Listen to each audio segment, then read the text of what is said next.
विश्व रत्न बाबा साहब डॉक्टर भीमराव अम्बेडकर की 135वीं जयंती के शुभ अवसर पर हार्दिक शुभकामनाएं और बधाई देता हूँ। आज के इस कार्यक्रम के हमारी अध्यक्षता करने वाले मान्यवर मुकेश कुमार चहल जी, प्रस्तावना रखने वाले मान्यवर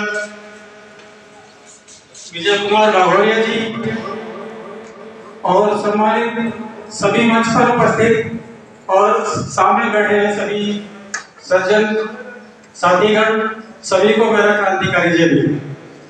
साथियों, आज के इस कार्यक्रम में चर्चा के लिए जो विषय रखे गए हैं वो दो विषय हैं। एक तो बाबा साहब ने कहा था कि मेरी जय जयकार करने की बजाय मेरे अधूरे काम को, मेरे अधूरे मिशन को पूरा करने के लिए अपनी जान की बाजी लगा दो।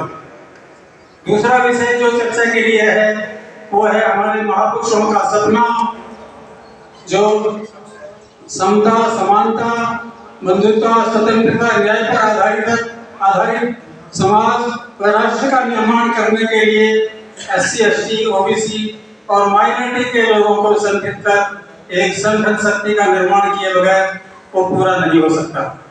इन दो विषयों पर चर्चा करने के लिए आज ये विषय रखे गए हैं।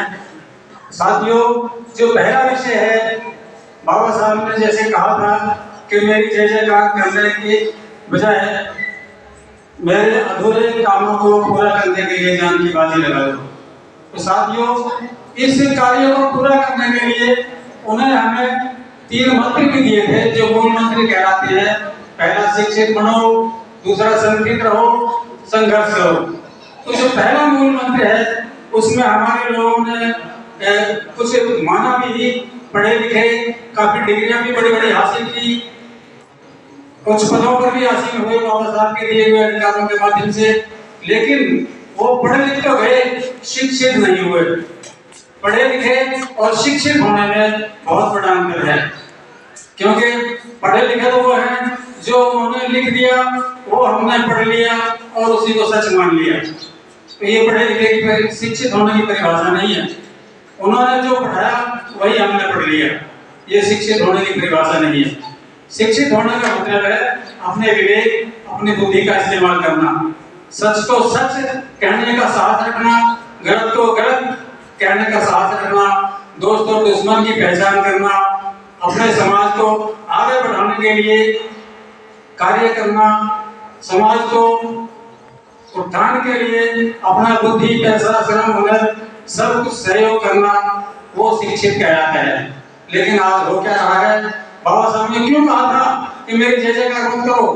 क्योंकि वो जानते थे कि हमारे समाज के लोगों को जय जयकार करने की आदत डाल दी गई है और वो जय जयकार करते रहे तो वो अंधभक्त बन जाएंगे, अनुयायी नहीं बनेंगे।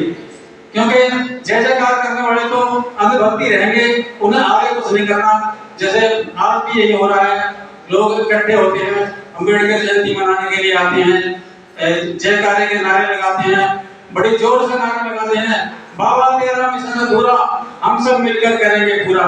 ये नारा लगा के अपने घर चले जाते हैं, लेकिन कभी ये जानने का प्रयास नहीं करते कि वो कौन सा सपना अधूरा है बाबा साहब को, वो कौन सा काम है जिसके लिए बाबा साहब ने कहा था कि इसको पूरा करने के लिए अपनी जान की बाजी लगा दो। तो साथियों, सोचने की बात है कि जब बाबा साहब ने इतना जोर देकर कहा है तो ये कोई मामूली बात नहीं है, ये कोई सपना कोई मामूली नहीं है, ये कोई ना कोई बड़ी बात है। तो इसके लिए जब विचार करते हैं, सोचते हैं कि भाई ये कहाँ कमी रह गई, कौन सा सपना है वो, तो हम ये बात निकल कर आती है मेरे मत के अनुसार कि जो सबसे बड़ी विडंबना है, जो हमारा सबसे ज्यादा शोषण और प्रताड़नाएं हमारे साथ हो रही है, जो हमें सबसे ज्यादा भेदभाव हमारे साथ हो रहा है, वो है वर्तमान सामाजिक व्यवस्था। जब तक ये वर्तमान सामाजिक व्यवस्था इसी तरह चलती रहेगी, जो कि ऊंच नीच, भेदभाव, अंधविश्वास और पाखंड के ऊपर आधारित है, जब तक ये चलती रहेगी तब तक हमारा शोषण खत्म नहीं हो सकता और हम आगे नहीं बढ़ सकते।